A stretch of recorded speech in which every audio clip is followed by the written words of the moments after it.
you so much for being here. We appreciate your leadership. So I'm sure sitting in front of a computer screen all day, sometimes it makes it hard to remember the greater impact that you're having. Or when you're in direct service and you have those incredibly long days, it may be hard to see the bigger picture of how you're impacting the community and changing systems. I know there was a joke I saw a few weeks ago on Facebook that said, as adults, we look at a medium-sized screen all day, then we come home and we look at a tiny screen while a big screen is on in the background. So, screen time is major. It's part of our work, but sometimes it takes us away from the things that are most important. So speaking of inspiration and impact, it's now time to introduce our Lunch Keynote. I want to give a huge thank you to our keynote sponsor this year, Vitalist Health Foundation, who was absolutely instrumental in bringing our keynote speaker here today. So it's my honor to introduce David Martinez III, Director of Strategic Community Partnerships at Vitalist Health Foundation, to introduce our keynote today. Thank you so much, Dave.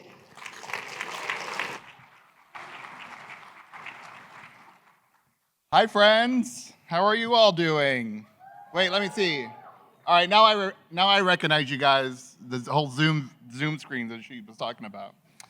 As you will see in your awesome orange goodie bags, Vitalist continues to be on a mission to improve the health and well-being of individuals and communities throughout the state of Arizona.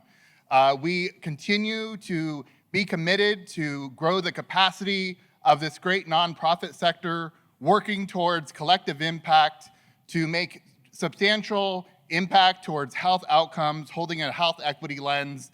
And you can learn more about our system change grant partnerships that do just that, to help you look at the technical assistance you need to form collective impact, to plan and ultimately implement policy and system change. What the heck is system change? Who knows what system change here is? Not enough people, right? Which is why Vitalist is super, super proud to welcome to Arizona John Harper, who is the CEO of FSG. FSG is a global nonprofit consulting firm that partners with foundations and corporations to create equitable systems change.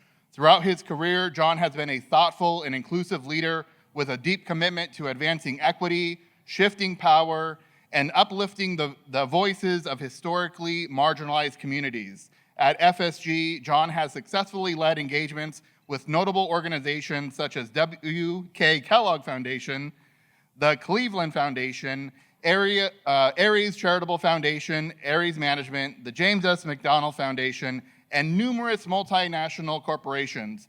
Prior to joining FSG, John worked in the nonprofit sector, like us all here, for over a decade, leading strategy and development for both direct service and field-building nonprofits. As a highly sought-after speaker, he regularly writes and speaks on topics of systems change, place-based philanthropy, and collaborative civic infrastructure, and translating global corporate purpose into local impact. We at Vitalist have a very strong partnership with John and his team at FSG, and if you visit vitalisthealth.org, you'll see a brand new Spark brief that we have that provides better understanding of systems change, both on our publications webpage and also our partnership webpage, since we just reopened all of our new grant cycles. So please check that out, check out that one-pager, and help me to welcome to Arizona, John Harper. Hello, folks. Thank you for the opportunity to be here. A huge thank you to the Vitalist Health team, to AZ Impact for Good. So excited for this opportunity to share and be with you all. To connect briefly to this morning session, this intersection of imposter syndrome, failing, and never good enough resonates particularly for me as a relatively young, Black, gay CEO of a large legacy nonprofit. Those things are real. So I'll let you in on my ritual. We talked about rituals. The song that we just heard is my ritual. That's my totem that reminds me of that this is actually where I'm supposed to be. This is my opportunity to share, that there's something unique for me to share, and that we all belong in this space. So I encourage you, as a part of your ritual, figure out what your totem is. What is that thing that always takes you back to that moment, that remembrance? Excited for our time together today. To give a little bit about FSG before we dive in. We are a global social impact firm. We're really working at three big goals: health equity, economic mobility, in climate justice. Now, we intentionally work across sectors and across issues to achieve that. I'm a big fan of an Audre Lorde quote that says, there's no single issue struggle because we don't live single issue lives, right? And so how do we actually approach our work in that acknowledgement? That's the way that these things often take shape. At FSG, most of our work is rooted in a few core ideas. Two of those we're going to talk about a bit today: collective impact and equitable systems change. What do these things really mean? Now, I got two objectives for our sort of time together today. One, we're going to introduce systems thinking and systems change as a tool for driving lasting and sustainable change. And we're going to explore the central role of collaboration towards actually getting at that work. Now, before we get to the learning, two things that feels important to name. One, I am from a Black church tradition, which means that I'm used to audiences talking back to me. So please feel free to speak back if something resonates. Give an amen, a hands up, a yep, that feels right. Also important to name, nothing I'm saying up here is Bible today. I encourage you to take what fits, leave what doesn't. Hopefully, some of us have been on this journey before. So if you're already doing systems change work, I hope you feel affirmed. Yeah, you're not crazy, it is that hard. Or if you haven't explored this work before, it's an invitation. How might you start to incorporate some of this into your day-to-day work? So that's one, Black church tradition. Other thing to name is I was a teacher in a previous life. I'm a teacher turned consultant, so that means two things are relevant for today. One, I'm committed to the joint learning, so we're going to be on this journey together. And two, I got slides. I got lots of slides. So the slides are up there in support of the learning. I encourage you to take a picture. If the framework makes sense, leverage this content however you would like to. There's some QR codes at the end, and there are many more resources on our website as well. With that, I think that's sufficient throat clearing. I'm also checking my watch just to make sure we stay on time. Jennifer, I'm looking at you. I got you. So let's get into the learning. Let's get started here. Start with some definitions. What is a system, right? Systems change, these sexy words everyone's using now. What do these things actually mean? So at FSG, we define a system as a set of interconnected, interdependent, and interacting parts that form a complex or unified whole, right? So this could be any sort of system space. Gatherings of humans, your community is a system. Your individual school is a system. Your organization is a system. The broader school system, the criminal justice system, all of these things reflect these characteristics. Now let's chat about this a little bit. These things are history dependent. They didn't show up yesterday. They're not going to be gone tomorrow, right? It took time in order to create them. They're also self-organizing. No one human said, this is what our school system is going to look like. That thing continues to evolve over time, right? It's often evolving in non-linear and counterintuitive activities, right? So small actions could actually lead towards really big changes. Some of the ways that systems happen. They're evolving constantly because all of the players in that system are interacting. And it's all constantly emerging from that dense interaction. So again, I realize we got slides. Let's actually talk about what this looks like. I love that. Y'all got the joke before I even said it. The goal of this slide is to make your head hurt. But it actually highlights something that I think each of us know, but don't actually acknowledge in our work. If I'm trying to impact what happens to children 0 to 5, can I actually only play in schools? Can I only play with parents? If we think about the number of factors that are actually impacting that young person's development, you get a map that looks like this. So it's helpful for us to see that, a lot that you can understand, but what do I actually do about it, right? I now see the system. I can acknowledge it's not just the actions of any one human. I can acknowledge that all these things are constantly evolving, right? What's happening in juvenile justice, what's happening in education, all these things are constantly evolving. That's a systems map. But even when I see all this, I still don't know what to do. Like, great, it's complex. What you want me to do about it, right? So here's where we talk about this concept of both systems thinking and systems change. Systems thinking is the acknowledgement, this the ability to see organizational systems, subsystems, and their parts interact and influence each other, and how those systems are actually driving our problems. It's the acknowledgement that it's not just we need more TFAs and education will be solved. It's not just we need more human services organizations and we no longer have a homeless problem. Anyone that's ever been in education or in human services knows that none of those two things are going to solve those problems, right? And so what else might we get at? If there are all these other actors in the system and they are constantly interacting, how do we start to understand what it might take to shift that system? So if that system's thinking, what does systems change mean? And in very simple ways, what we say, and we take this from the folks at Social Innovation Generation in Canada, that systems change is about shifting the conditions that are holding a problem in place. So I both understand my system, I know the players, the actors. Now let's get at what are actually some of those conditions, those legit barriers that are keeping our problems in place, and is there something we can do about it? Now at FSG, we have this framework. This is our way of understanding what those systemic conditions would be.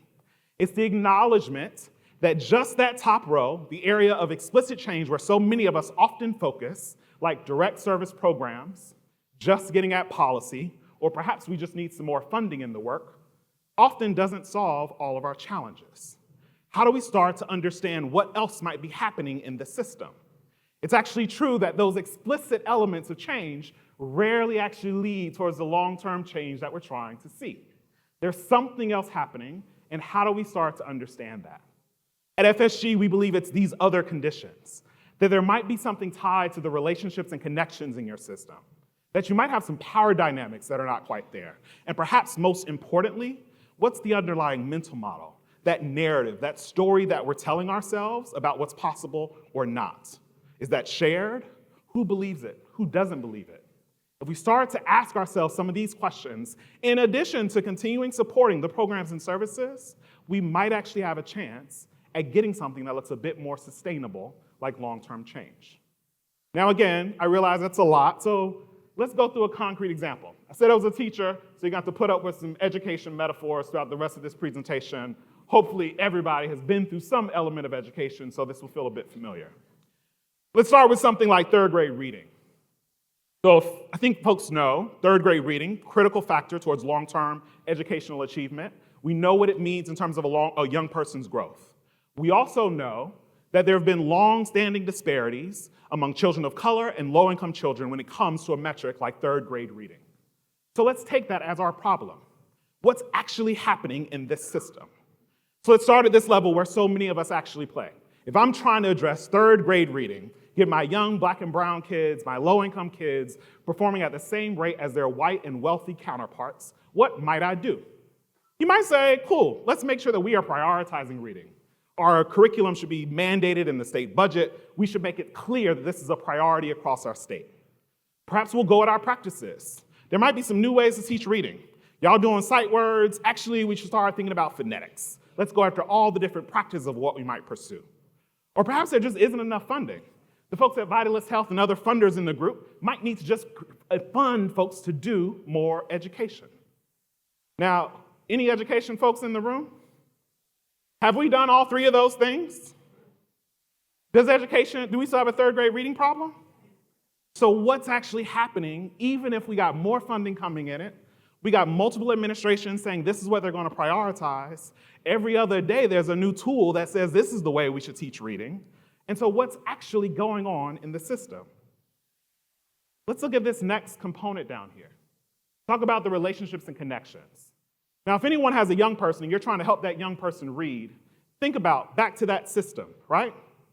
Does the teacher have a point to connect with the parent who's trying to support that child in reading and the tutor that might be in the after-school program? Is there actually a space where any of those three people can come together and align on what the priorities are for that young person in their reading, right? If you think about the power dynamics that are present here, how much of that reading curriculum is dictated by the principals and the teachers that are closest to the young people that have to engage them versus mandated by states or federal other policies? Where is the power in the system? If we were able to address some of these relationships and connections, if we were able to reimagine the way this power showed up in the system, perhaps we could go at something. Now, to be clear, there's a lot of collective impact initiatives out there that's trying to get at these relationships and connections. There's a lot of work that's happened in power dynamics, right? Think about mayoral control or school boards, all things have happened. And yet, even in those districts where they've been at this for a long time, they got the funding they need, they got the practices in place, they might have some connection points, they might have even started to explore what power looks like, they too are still struggling with third grade reading. What else might be present here? Do we actually believe that those young black and brown kids can read? Do we believe that they have the option, the opportunity to succeed? Right? That underlying mental model can't be mandated. That underlying mental model isn't part of the policy. Take a policy like the Community Reinvestment Act, right? We focused on this policy to undo racist practices in housing. And yet, today, even with CRA in place since 1970s, we continue to have racist policies inside of housing. I would argue that we didn't actually consider the underlying mental model. We didn't think about the different ways that we shift this work. And important to call out here, this mental model piece isn't about strategic communications alone, right? What are the ways this actually shows up in your day-to-day practice? There's an organization out of Boston that works inside of schools, and they help folks build student support teams. They have a standard practice that says every time we have a student support team meeting, so teachers, principals, student support folks, perhaps an outside counselor, before the teacher talks about any deficiency in that young person, they have to name 3 positive contributions that young person makes in their classroom regularly. Then we can have a conversation about the growth area. What does that do to transform that teacher? What does it do to transform everyone at that table's mindset about what's happening? Perhaps said differently, think about the ways that these things show up. If I'm the superintendent of my school district, how do I think about what Johnny can achieve or not? How do I see this system? If I'm Johnny's mother, sorry, I'm Johnny, so if my mama sees the system differently, do you think my mother has the same view as that superintendent? Right? You're going to learn something different as she articulates what's happening in the system and is holding her young person back versus what the superintendent sees. So it causes us to actually think about not only the underlying mental model, but also the relationships and connections. You start to see the braided ways that this work comes together. This is what we argue is how you get at something like systems change. That we not only think about these top elements, but we start to consider the ways and the spaces, the different strategies that could actually get at some of these more implicit elements of systems change. What are the opportunities to drive that work forward?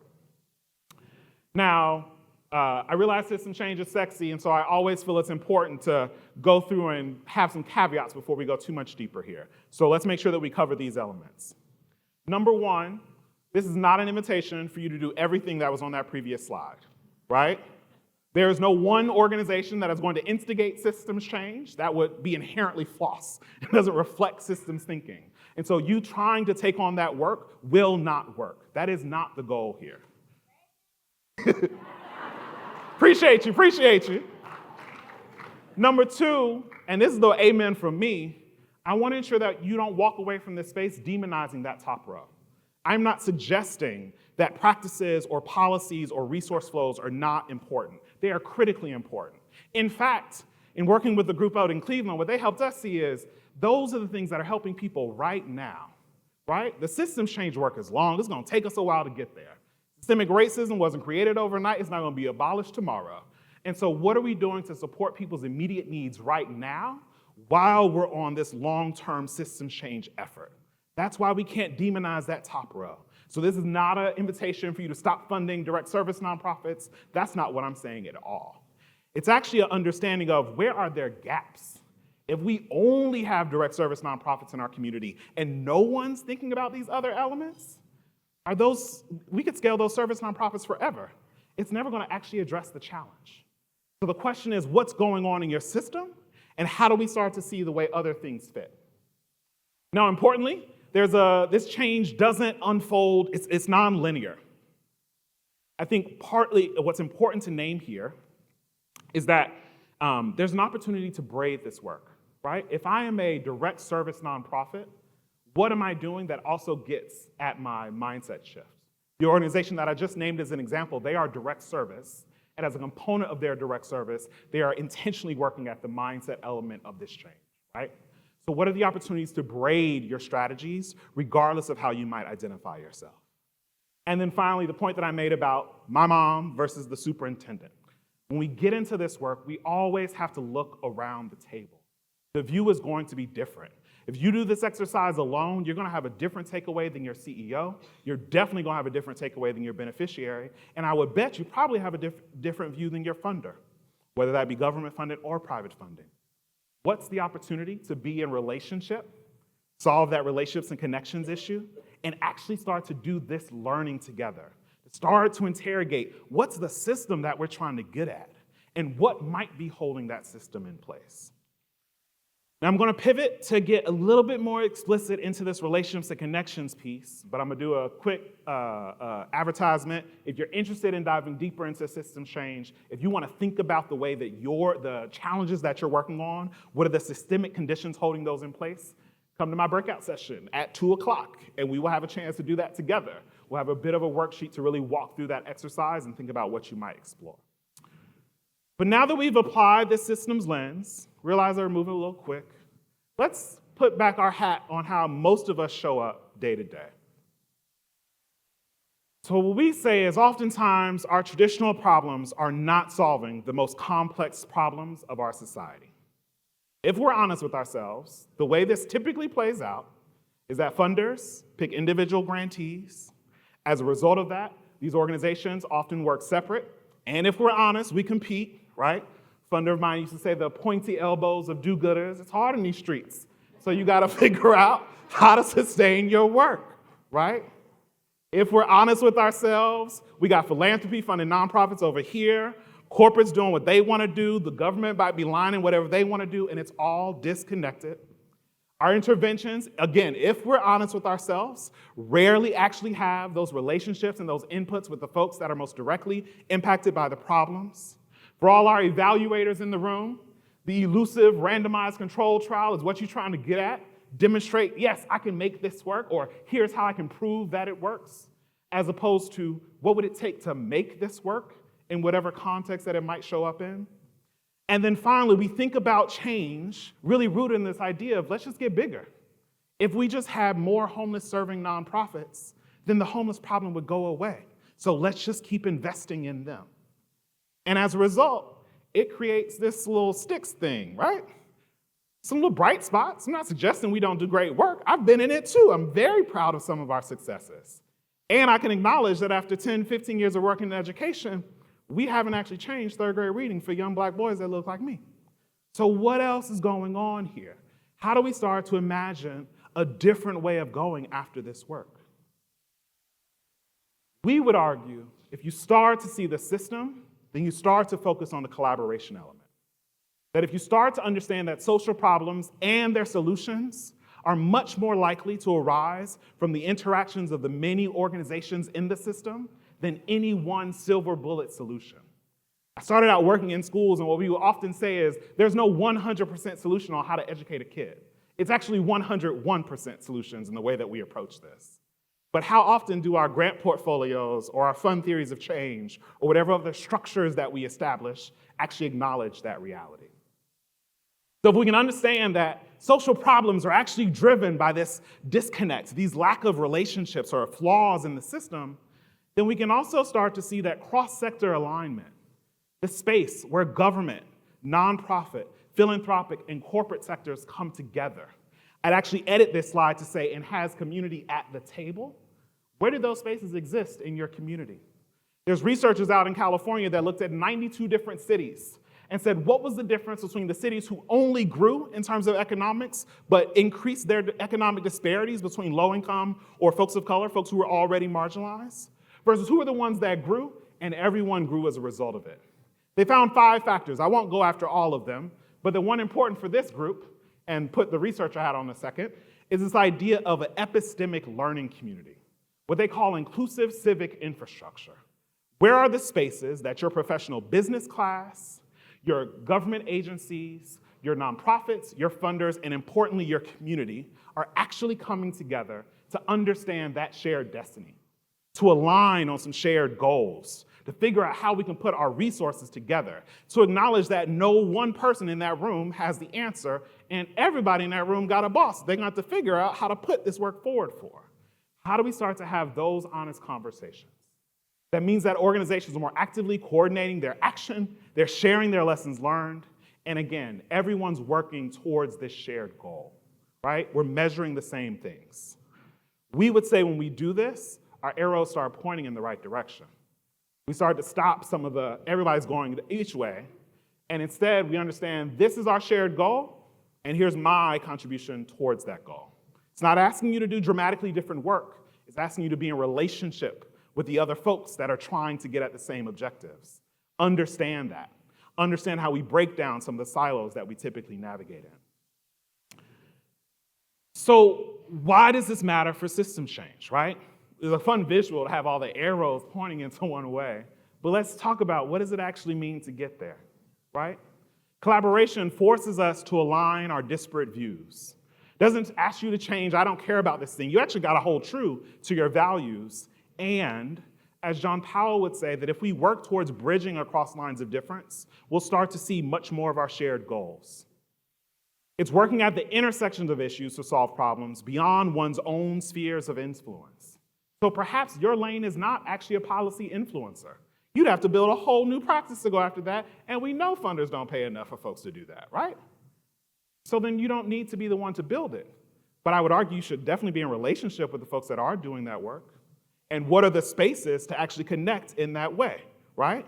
How do you encourage your funder to fund those collaborative spaces where we can actually get towards these shared goals? It's this idea of adopting, go for it. Just checking my time, seeing how much longer we got. It's this idea of adopting a co-creation model versus driving solutions. I was speaking to a funder the other day, and she named the fact of, what does it look like if I, as a funder, took the mentality of, where can I do the least in order to create the most impact? What does it mean for folks to say, all right, everyone now needs to do this thing. We, funder, have decided this is what's sexy and everyone needs to get on board with it, versus having that humility to say, where's there already momentum and energy in your community, and how do we jumpstart and energize that momentum? That comes from being in these types of collaborative spaces. It's the shift from static, predefined outcomes to emergent solutions that respond to evolving circumstances. This is not the chance to create your fun theory of change with the 3 bullets and commit that we're definitely going to have this tomorrow. That's not the way this works, right? If it's history dependent and it's constantly emerging, then let's own that. This actual strategy is going to change constantly, and let's be honest about it. Now, constantly shifting doesn't mean that it lacks discipline, right? So we could say that long-term we're going after X, and next year I expect Y. Keep me focused on both of those objectives. Thinking back to 2020, we had a lot of corporates come to us and say, who were doing all this racial equity work. We had someone come to us in 2021 and say, we made $100 million towards racial equity, and we want you to come in. We're now about 70% there. So we've given out $70 million, and we want you to come in and measure our impact. I'm sorry, in what other universe would you have allowed $70 million to be deployed, and you don't know what you're going after? I would argue that's sloppy. That's not actually what most community members asked for. So if we're not going to change systemic racism tomorrow, what's the actual measures that we could pay attention to over the course of the next year? Both to understand our progress, but frankly, to understand what we need to do next, right? What are those spaces? One might argue that creating the space might actually be the most important measure at the start of the work. It's important to keep that long-term orientation, and again, comfort with different measurement approaches. If you're only looking at high school graduation rates, because that's what everyone's working at, you're gonna be real frustrated for a long time before that high school graduation rate metric moves. And so how do we start to see the other signs of progress? How do we celebrate those quick wins that we are collaborating and building together as momentum to sustain the work moving forward? And perhaps most importantly, it's shifting from the transactional to relationship-oriented work based on trust. I can't take credit for this one, but change happens at the speed of trust, right? Think of it on a one-to-one relationship. That young person working with a teacher, if they don't trust that teacher, they're not paying attention. We all know that to be true, right? That's why the teacher spends time developing that relationship. Anyone that does direct service knows that to be true. So why are we starting our conversations and collaboration going after MOU, right? Is that actually the work? Do we trust each other? What does it look like to build that trust? How do we start to think about a bit of that work? Now, at FSG, we talk about sort of 4 big bodies of collaboration. I'm realizing I'm a little tight on time, so I'm not going to go into all of these, but I do want to uplift a couple of them for folks that might be exploring this work. We're going to skip over pooled funds and go specifically to learning communities. I have a board member that says that shared learning is the path to effective group decision making. If folks are struggling to align on that group decision, what might it actually mean to facilitate a learning process where we all get exposed to the same information and we have the power to make that decision together if we approach this as a learning journey? So oftentimes, these peer learning communities, I highlight an education funder-focused one here, though it could show up in many different spaces, are a chance to start that relationship building moment. They create space for building knowledge, awareness, and coordination. Oftentimes, they become the precursor to the full-on collective impact initiative. I don't know you yet. I don't know that I'm really trying to be in a long-term engagement, but we can learn together, right? It's an easier way of starting the work. And it often creates a mechanism for peer feedback loops to advance shared goals. What you seeing over there? Oh, I saw this over here.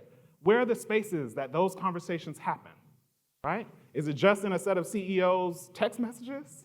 Or are they actual spaces where folks can understand this content? Now, full transparency, this work is hard. So I want to be real honest. If you're pursuing this work, the most common trap is trying to figure out where to go after the learning, right? After a while, just learning, are we going to get to action? And what does that action look like? It's challenging to maintain engagement over time. And the work on aligning on that shared learning agenda is challenging. But I would argue that if we focus on this, it's actually going to make the future work easier. Goes back to, I didn't realize that my keynote address is going to align so effectively, right? That you're building those muscles. Us getting to the shared agenda is what helps ensure that when we do face threats, whether those be political, financial, and others, we have the relationship in place. If I establish that relationship there, then by the time we're trying to do the big collaborative work, things will be much easier. That's one option to consider. I bring this one up to highlight the role of funders in helping to instigate this. The Missouri Foundation for Health created a space similar, not too dissimilar from this actually. Where do we pull together all of our direct service nonprofits to help them actually understand system change, to help them go through and say, are we all working at the same problem? What you doing over there? What am I doing over here? How do we stay connected in that work? What type of opportunity as a funder might you have to facilitate and make these spaces? Now, again, I'm a fan of real talk, so let's talk about the real talk aspects of how this gets challenging. Everybody in here has an actual day job, and so the learning isn't what you came to work to do every single day, right? And if I have 5 different funders inviting me to 5 different learning communities and no one's actually cut the check to pay my actual job, what am I supposed to do in this space? So it's important to understand what's already happening in your community, not standing things up randomly, but you're trying to understand the system, understand where you can add value, understand where you can fill gaps. It's also quite challenging to understand and apply the learnings as relevant to your work. I imagine there's a few of you in the audience today that's like, yeah, John, I agree with everything you're saying, and I got an actual job to do tonight. So what you want me to do with this? I think we have to find the spaces, the shared learning, the adult learning theory that says, I can apply this today, right? And so how do we make sure that we connect the work in that way? And then really important, you gotta navigate the power dynamics in participant and feedback. Participation and feedback, excuse me. So are all nonprofits created equally? We think everyone's here in the same footing? If we're honest with ourselves, the person that convened the table, perhaps that biggest gorilla at the table, that main funder at the table, those can often disrupt the very fragile relationships that are just getting started. So it's an invitation that if you know you are the biggest funder at the table, if you know you're the largest nonprofit at the table, to be mindful of that. How are you making space for the others? How are you, as committed as you are to the strategies that you might want to put forward, committed to building and establishing this trust and relationship with your peers in order to move the work forward? Perhaps my favorite example of this work is the idea of place-based community collaboration. gets to the point that I named earlier. What are those civic spaces, this inclusive civic infrastructure where you can actually spur relationships happening across sectors, where you can leverage transferable and flexible impact and create that space to advance a shared destiny. Now, I say this leverage flexible and transferable impact for a really important point here. Some folks would say collaboration is the means to the end. I'm trying to get at high school graduation, therefore, let's collaborate.